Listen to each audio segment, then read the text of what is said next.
Today, we're going to break down a simple, science-backed morning routine that's designed to completely transform your day. We're going to get into the why behind every single step so you can learn to work with your brain's natural chemistry, not against it. So let's just dive right in. So I want you to think about it for just a second. That alarm goes off. What is the very first thing you do? Because, for most of us, the answer is, well, it's a little bit troubling. Yep, we hand over the most valuable, most critical window of our entire day to other people. We start our morning by reacting to their news, their priorities, their outrage. We're basically letting other people's agendas set our emotional tone for the day before we've even had a sip of water. But what if we could take that time back? See, that first hour, it's not just time. It's this unique neurological opportunity. The science on this is genuinely fascinating, and honestly, it's the foundation for this entire routine we're about to go through. So here's why that first hour feels so different and so important. Your brain is literally shifting from these dreamy, creative theta and alpha waves, the very same brain waves that are targeted in hypnotherapy, into its fully awake conscious state. This makes your brain incredibly programmable. The things you feed it right now, they have a huge, outsized impact on your focus and your mood for the entire day. All right, let's start with what is probably the most controversial step of them all. It's time to talk about the snooze button. I know. But those seemingly harmless extra minutes, they're doing way more damage than you think. And this just lays it out so clearly. When your alarm goes off, you're usually at the end of a really important REM sleep cycle. But when you hit snooze, you're telling your brain to start a brand new cycle that it has no chance of finishing.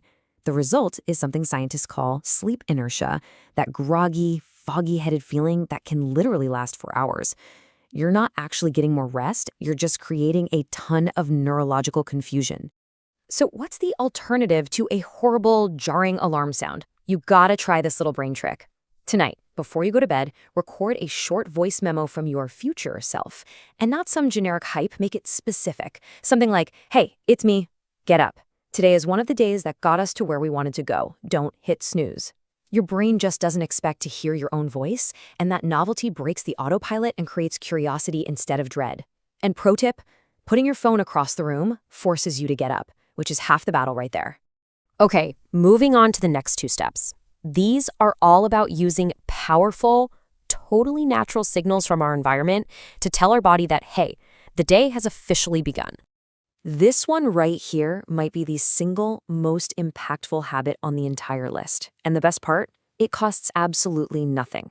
Sometime in that first hour after you wake up, get outside for 10 to 20 minutes and let natural sunlight hit your eyes.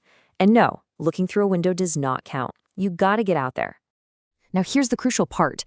This isn't just about waking you up right now.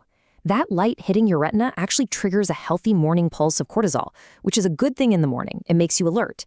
But it also starts a 14-hour countdown for your brain to start producing melatonin, the sleep hormone. So getting morning sun literally programs you for a better night's sleep tonight. It's a 24-hour investment. But what if you wake up before the sun? No problem. You can actually replicate this exact same effect with a light therapy lamp. The key is the intensity. You're looking for one that's about 10,000 lux. That's the magic number to send that same powerful wake-up signal to your brain. Okay, I know what you're thinking, but just stay with me here. We are not talking about a 20-minute ice bath, I promise. We're just talking about a brief, controlled blast of cold at the very end of your normal shower. That short burst of cold water is just incredibly powerful. It triggers this huge release of something called norepinephrine, a neurotransmitter that spikes your alertness and elevates your mood. But the really amazing part is what happens later. Over time, this practice literally trains your nervous system to be less reactive, which makes you more resilient to all the other stressors life is going to throw at you during the day. All right, let's get into the next pair of habits. These are designed to get your body physically online and your mind mentally clear and ready for the day ahead. One of the biggest myths about a morning routine is that you need some long, hour-long workout. The research just says that's not true. A high-intensity circuit for just 7 minutes, that's it, is enough to get all the key neurological benefits. Just look at everything that's happening here. You're pushing blood to the decision-making center of your brain, you're releasing all these mood-boosting chemicals, and you're triggering the release of something called BDNF. Think of BDNF as being like fertilizer for your brain cells. It helps you grow new connections, which is just crucial for learning and memory. Now, for the mind. This is not about writing a diary. Think of it as a very structured 5-minute brain dump. Answering these 3 simple questions does something really powerful. It primes your brain for positivity, it forces you to prioritize your single most important task, and this one's key, it lets you externalize a worry. Just getting it out of your head frees up so much mental energy for the rest of the day. And here we are, the final step. It's the simplest one to understand, but let's be honest, it's often the hardest one to actually do. It's all about protecting that programmable window we talked about right at the beginning. So these are the 2 paths you can choose every morning. On one side, you've got the reactive brain. Every notification is a little dopamine hit, training you to be distracted. On the other side, you have the intentional brain.